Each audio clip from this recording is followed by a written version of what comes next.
Hello everyone, hope you're keeping safe. We're missing you all in school. I'm going to read to you the chapter The Trunchbull from Matilda. The Trunchbull. In the interval, Miss Honey left the classroom and headed straight for the headmistress's study. She felt wildly excited. She had just met a small girl who possessed, or so it seemed to her, quite extraordinary qualities of brilliance. There had not been time yet to find out exactly how brilliant the child was, but Miss Honey had learnt enough to realise that something had to be done about it as soon as possible. It would be ridiculous to leave a child like that stuck in the front of form. Normally, Miss Honey was terrified of the headmistress and kept well away from her, but at this moment she felt ready to take on anybody. She knocked on the door of the dreaded private study. "Enter!" boomed the deep and dangerous voice of Miss Trunchbull. Miss Honey went in. Now, most head teachers are chosen because they possess a number of fine qualities. They understand children and they have the children's best interests at heart. They are sympathetic. They are fair and they are deeply interested in education. Miss Trunchbull possessed none of these qualities. And how she ever got her job was a mystery. She was above all a most formidable female. She had once been a famous athlete, and even now her muscles were still clearly in evidence. You could see them in the bulk neck, in the big shoulders, in the thick arms, in the sinewy wrists, and in the powerful legs. Looking at her, you got the feeling that this was someone who could bend iron bars and tear telephone directories in half. Her face, I'm afraid, was neither a thing of beauty nor a joy for everyone. She had an obstinate chin, a cruel mouth, and small arrogant eyes. And as for her clothes, they were, to say the least, extremely odd. She always had on a brown cotton smock, which was pinched in and around the waist with a wide leather belt. The belt was fastened in front of her with an enormous silver buckle. The massive thighs which emerged from out of the smock were encased in a pair of extraordinary breeches, bottle green in colour and made of coarse twill. These breeches reached to below the knees, and from there on down she sported green stockings with turn-up tops, which displayed her calf muscles to perfection. On her foot she wore flat-heeled brown brogues with leather flaps. She looked, in short, more like a rather eccentric and bloodthirsty follower of the stag hounds than the headmistress of a nice school for children. When Miss Honey entered the study, Miss Trunchbull was standing beside a huge desk with a look of scowling impatience on her face. "Yes, Miss Honey," she said. "What is it you want? You're looking very flush and flustered this morning. What's the matter with you? Have those little stinkers been flicking spitballs at you?" "No, headmistress, nothing like that." "Well, what is it then? Get on with it. I'm a busy woman." As she spoke, she reached out and poured herself a glass of water from the jug that was always on her desk. "There is a little girl in my class called Matilda Woodworm," Miss Honey began.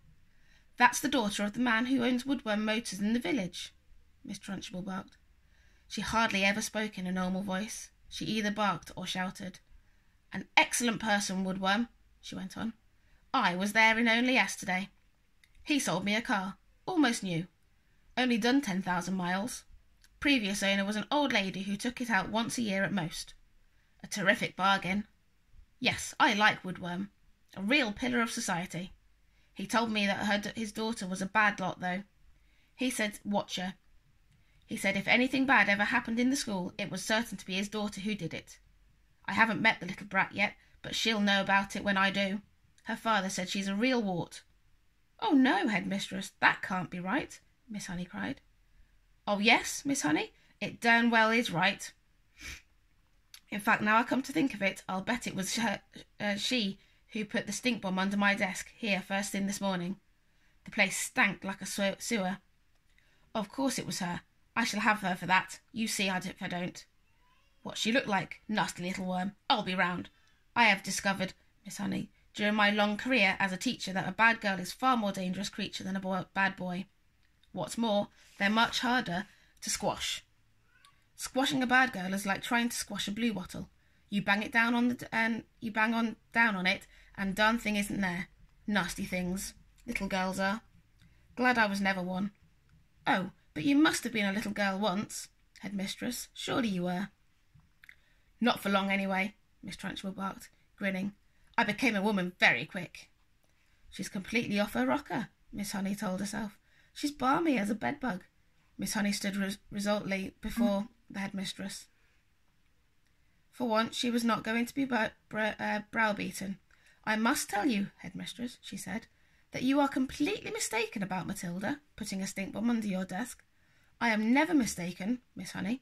But headmistress, the child only arrived in school this morning and came straight to the classroom. Don't argue with me, for heaven's sake, woman. This little brute, Matilda, or whatever her name is, put a stink bomb in my study. There's no doubt about it. Thank you for suggesting it. But I didn't suggest it, headmistress. Of course you did. Now, what is it you want, Miss Honey? Why are you wasting my time? I came to talk to you about Matilda, headmistress. I have extraordinary things to report about the child. May I please tell you what happened in class just now? I suppose. She set fire to your skirt and scorched your knickers, Miss Trunchbull snorted. No, no, Miss Honey cried out. Matilda is a genius. At the mention of this word, Miss Trunchbull's face turned purple, and her whole body seemed to swell up like a bullfrog's. A genius? She shouted. What piffle is this that you are talking, madam? You must be out of your mind. I have her father's word for it that this child is a gangster. Her father is wrong, headmistress.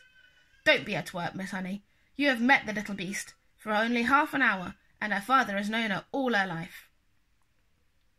But Miss Honey was determined to have her say, and she now began to describe some of the amazing things Matilda had done with arithmetic. So she's learnt a few times tables by heart, has she? Miss Trunchbull barked. My dear woman, that doesn't make her a genius. It makes her a parrot. But, headmistress, she can read. So can I, Miss Trunchbull snapped. It's my opinion, Miss Honey said, that Matilda should be taken out of my form and placed immediately in the top form with the 11-year-old students. Ha! Snorted Miss Trunchbull. So you want to get rid of her, do you? So you can't handle her. So now you want to upload her on the wretch, Miss Plimsoll, in the top form, where she will cause even more chaos. No, no, cried Miss Honey. This is not my reason at all. Oh, yes, it is, shouted Miss Trunchbull. I can see right through your little plot, madam, and my answer is no. Matilda stays where she is, and it's up to you to see that she behaves herself. But, headmistress, please. Not another word, Miss Trunchbull shouted. And in any case, I have a rule in this school that all children remain in their own year groups regardless of their ability. Great Scott, I'm not having a little 5-year-old brigade sitting with the senior girls and boys in the top form. Whoever heard of such a thing? Miss Honey stood there helpless before this great red-necked giant. There was a lot more she would like to do and have said, but she knew it was useless. She said softly, Very well, it's up to you, headmistress. You're darn right it's up to me, Miss Trunchbull bellowed. And don't forget, madam, that we are dealing with this little viper who put a stink bomb under my desk. She did not do that, headmistress. Of course she did, Miss Trunchbull boomed. And I'll tell you what, I wish to heavens I was still allowed to use the birchen belt, as I did back in the good old days. I'd have roasted Matilda's bottom for her, so she couldn't sit down for a month. Miss Honey turned and walked out of the study feeling depressed, but by no means defeated. I'm going to do something about this child, she told herself. I don't know what it'll be, but I shall find a way to help her in the end. And that's the end of that chapter. Stay safe, everybody.